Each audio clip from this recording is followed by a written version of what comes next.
দেশের মানুষ প্রথমবারের মতো জাতীয় পরিচয়পত্র হাতে পায় 2008 সালে। সে সময় উন্নয়ন সহযোগী বিভিন্ন সংস্থার অনুদান আর বাংলাদেশ সেনাবাহিনীর সহযোগিতায় ছবিযুক্ত ভোটার তালিকা ও জাতীয় পরিচয়পত্র তৈরির কাজ শুরু হয়। তখন সেটা করা হয়েছিল নির্বাচন কমিশনের তত্ত্বাবধানে।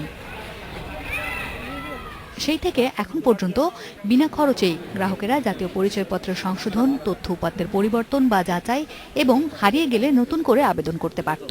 নির্বাচন কমিশন বলছে অনুদানগুলো শেষ হয়েছে অনেক আগেই। সরকারের বাড়তি খরচ মেটাতে সেপ্টেম্বর থেকে তাই ফি দিয়ে এসব কাজ করতে হবে।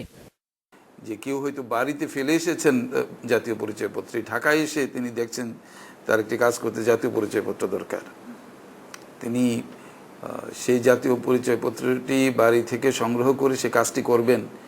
এটি না করে তিনি ঢাকায় একটি জিডি এন্ট্রি করে রিপ্লেসমেন্টের জন্য আবেদন করছেন, করে তিনি রিপ্লেসমেন্ট নিয়ে যাচ্ছেন।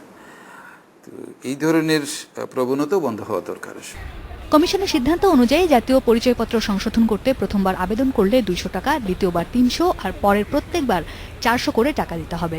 অন্যদিকে হারিয়ে যাওয়া বা নষ্ট হওয়ার ক্ষেত্রে নতুন পরিচয়পত্র পেতে প্রথমবার আবেদন করলে 100 টাকা আর তৃতীয় থেকে পরের প্রত্যেকবার জরুরি আবেদনে সর্বোচ্চ 1000 টাকা দিতে হবে। কমিশনের দাবি, এই ফি সবার সামর্থ্য বিবেচনা করেই নির্ধারণ করা হয়েছে। প্রথমবার, দ্বিতীয়বার, তৃতীয়বার আপনি হারিয়ে ফেলবেন, নষ্ট করে ফেলবেন, আবার জরুরিও চাইবেন, সেই ক্ষেত্রে একটু জরিমানা আপনাকে দিতে হবে।